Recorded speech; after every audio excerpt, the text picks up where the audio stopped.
నమస్తే, welcome to 99 TV. నేను Raghunandan. So Pakistan chief of defence force అన్నా, ఫీల్డ్ మార్షల్ అన్నా, ఏ పేరు చెప్పినా కూడా ఐఎస్ఐ డైరెక్టర్ జనరల్ అనుకుంటూ ఏ పేరు చెప్పినా సరే ఆసిమ్ మునీరే మనకు గుర్తొస్తాడు. సో అదే ఆసిమ్ మునీర్ ఈరోజు మళ్ళీ మొన్నటి వరకు కాస్త సైలెంట్గా ఉన్నాడు, కూతురు పెళ్లిలో బిజీగా ఉన్నాడు. అండ్ ఇదివరకు ఆపరేషన్ సింధూర్ నుంచి కోలుకునే ప్రయత్నం చేశాడు. సో ఆ ఫేజ్లన్నీ అయిపోయి ఫిబ్రవరిలో ఫ్రెష్గా మళ్ళీ గజ్వాయే హింద్ అంటూ భారత్ మీద దాడికి ప్రయత్నం చేసే ప్లానింగ్లు మొదలుపెట్టేశాడు. సో ఈ గజ్వాయే హింద్ ఏమిటి అనేది ఆసిమ్ మునీర్ నోటి నుంచి ఎందుకు వచ్చింది అనేది ఒక ఎత్తు అయితే, ఇది ఏంటి, ఇది ఏం వార్త బయటకు వచ్చింది అనే విషయానికి వస్తే, ఫిబ్రవరి మొదటి వారంలో పాకిస్తాన్ ఆక్రమిత కాశ్మీర్లో రావల్కోట్ అనే ప్రాంతంలో ఒక పెద్ద సభ చేశారనమాట. ఒక ర్యాలీ తీసి ఒక సభ ఏర్పాటు చేశారు. ఏమిటి ఆ సభ అనేది మెల్లిగా బయటకు వచ్చింది. ఆ వీడియోస్ కూడా మెల్లిగా బయటకు వచ్చాయి. ఏమిటి అంటే, ఆ సభలో జైషే మొహమ్మద్కి సంబంధించిన కొంతమంది టెర్రరిస్టులు ఉన్నారు. వాళ్ళు నడుచుకుంటూ ర్యాలీ తీశారు. కొంతమంది గుర్రాల మీద వచ్చారు.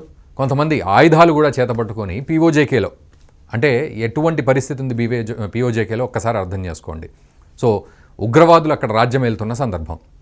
సో రావల్కోట్లో ఒక ర్యాలీ తీసి ఆ తర్వాత ఒక బహిరంగ సభ ఏర్పాటు చేసి, ఆ సభలో జైషే మొహమ్మద్ కమాండర్ మసూద్ ఇలియాస్ కాశ్మీరీ గట్టిగా మాట్లాడుతున్నాడు. ఏమిటి అంటే, ఆసిమ్ మునీర్ మనకు చెప్పాడు గజ్వాయే హింద్ ఇదంతా అని. అంటే ఆపరేషన్ సింధూర్ అనేది మన మీద భారత్ ప్రకటించిన ఒక రిలీజియస్ వార్, మత యుద్ధం. ఇది మతానికి సంబంధించిన యుద్ధం. నిజానికి మనకు తెలిసి ఇది మతానికి సంబంధించిన యుద్ధం మనం చేయలేదు, ప్లస్ ఇది మతానికి సంబంధించిన యుద్ధమే కాదు అని చెప్పి. ఎందుకంటే పెహల్గామ్ అటాక్ ఏప్రిల్ 22 నాడు జరిగినప్పుడు, పెహల్గామ్ అటాక్ 2025, ఆ తర్వాత అంటే ఆ ఏప్రిల్ 22 నాడు ఆ టెర్రరిస్టులు ఎవరైతే ఉన్నారో వాళ్ళు ప్యాంటు విప్పి మరీ వీడు ఏ మతానికి చెందినవాడు, హిందువు అని చెప్పి గుర్తుపట్టి మరీ మనవాడు కాదు అని షూట్ చేసిన సందర్భం మనందరికీ తెలుసు. దానికి మనము ఒక రివెంజ్ అటాక్, ప్రెసిషన్ అటాక్ ఏం చేశాము, మనం ఆపరేషన్ సింధూర్ చేపట్టాం. ఈ ఆపరేషన్ సింధూర్ ఎవరి మీద? పాకిస్తాన్ మీద కాదు, పాకిస్తాన్ ప్రజల మీద కాదు, ఆర్మీ మీద కాదు, కేవలం టెర్రరిస్ట్ క్యాంపులు, కొన్ని వాళ్ళకి సంబంధించిన బేస్లు, వీటిని మాత్రమే మనం కొల్లగొట్టాం.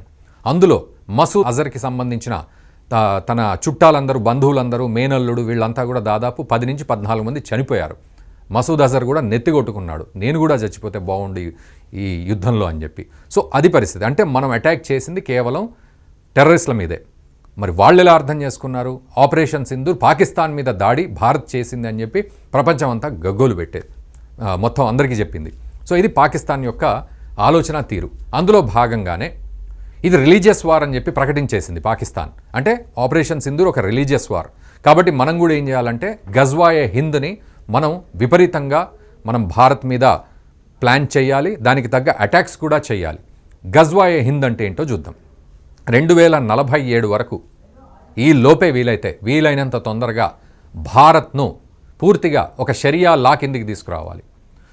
ఇస్లామోఫోబియా పేర్లు చెప్తుంటాం కదా మనం అక్కడక్కడ, ఇట్లాంటి పేర్లన్నీ రాడికలిజంలు అవి ఇవి అని చెప్పి అన్నిటినీ వాడి ఏదైనా సరే ఈ జిహాద్ చేస్తూ మొత్తానికి ఇక్కడ షరియా చట్టాన్ని భారతదేశంలో ప్రయోగించాలి. అదే గజ్వాయే హింద్. 2047 కల్లా ఇదొక ఇస్లామిక్ స్టేట్ అయిపోవాలి భారత్, ఈ లోపే అయిపోవాలి అనేది వాళ్ళ టార్గెట్. సో ఇది ఎవరో టెర్రరిస్టులు చెప్పారు అంటే సరే మనం బాధపడ్డాం, తర్వాత టెర్రరిస్టులను అటాక్ చేసాం, అది పక్కన పెడితే డైరెక్ట్గా chief of defence force Asim మునీరే ఈ మాట మాట్లాడాడు అంటే మనం అర్థం చేసుకోవాలి. ఇది ఈ ఇలియాస్ కాశ్మీరీ అనే వ్యక్తి మొన్న జరిగిన ర్యాలీలో బహిరంగ సభలో గట్టిగా చెప్తున్నాడు. ఆసిమ్ మునీర్ గజ్వాయే హింద్ మీరు వెంటనే చేసేయండి, ఇలా చేస్తూ ముందుకెళ్ళండి అని చెప్పి మనకు ఆర్డర్స్ కూడా వచ్చాయి. ఆపరేషన్ సింధూర్ అనేది రిలీజియస్ వార్ కాబట్టి మనం గజ్వాయే హింద్ చేసుకుంటూ ముందుకెళ్ళాలి అని ఆయన పిలుపులు ఇవ్వడం అనేది నిజంగా దారుణమైన విషయం. అండ్ ఈ జైషే మొహమ్మద్ కమాండర్ వీడు ఇలియాస్ కాశ్మీరీ అనేవాడు నిజానికి భారత్ మీద ఇదివరకు కూడా అక్కసు వెళ్ళగక్కాడు. అండ్ కొంతమంది ఆపరేషన్ సింధూర్ సమయంలో కొంతమంది టెర్రరిస్టులు చచ్చిపోతే ఆ మిలిటెంట్స్ కోసం, వాళ్ళ దహన సంస్కారాల కోసం కొంతమంది ఆర్మీ జనరల్స్ కూడా వచ్చారు పాకిస్తాన్లో. సో అంత గౌరవిస్తారు. పాకిస్తాన్ జెండా కప్పారు వాళ్ళ మీద. అంటే వాళ్ళు టెర్రరిస్టులా, దేశభక్తులా పాకిస్తాన్కు? ఇదే అక్కడ పరిస్థితి. సో మనం ఆర్మీనే అక్కడ రాజ్యం వెళ్తుంది అనుకుంటే టెర్రరిస్టులు కూడా పాకిస్తాన్లో రాజ్యం వెళ్ళడం, అందులో గజ్వాయే హింద్ కోసం పాటుపడడం అనేది ఇక్కడ వార్త. సో ఈ మధ్య కాలంలో ఈ వార్త కూడా బయటికి వచ్చింది. ఆసిమ్ మునీర్ మళ్ళీ ఏదో ప్లాన్ చేస్తున్నాడు భారత్ మీద ఈ గజ్వాయ్ హింద్ రూపంలో. అందుకే టెర్రరిస్టులకు దీనికి సంబంధించిన సూచనలు చేశాడు అనేది ఇప్పుడు వస్తున్న వార్త. దేశవ్యాప్తంగా కూడా ఈ వార్త సంచలనమవుతోంది. మరి దీనికి భారత్ ఎలా రిటాలియేట్ చేస్తుంది అనేది ఇంకా బ్యాలెన్స్ ఉంది. చూద్దాం మరి భారత్ ఎలా రిటాలియేట్ చేస్తుందని.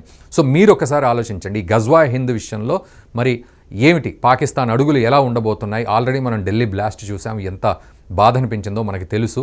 And Jaish-e Mohammed lady wing కూడా, ఉమెన్ వింగ్ కూడా తయారైంది. ఆ షాహిద్ షహీన్ అనే మహిళ ఉమెన్ వింగ్ కమాండర్ ఆమె. సో ఇదంతా కూడా మనకు బయటపడుతున్న తరుణంలో గజ్వాయ్ హింద్ చేస్తా అంటున్నాడు కదా. సో దీనికి సంబంధించి మీరు ఖచ్చితంగా కామెంట్ చేయండి. అండ్ పాకిస్తాన్కి ఈ ఆసిమ్ మునీర్కి మనం ఎలా బుద్ధి చెప్పాలనేది కూడా కామెంట్ రూపంలో తెలియజేయండి. అండ్ మా ఛానల్ని సబ్స్క్రైబ్ చేసుకోండి. తప్పకుండా సబ్స్క్రైబ్ చేసుకుంటే మీకు రెగ్యులర్ అప్డేట్స్ అంతూ ఉంటాయి. Thank you very much.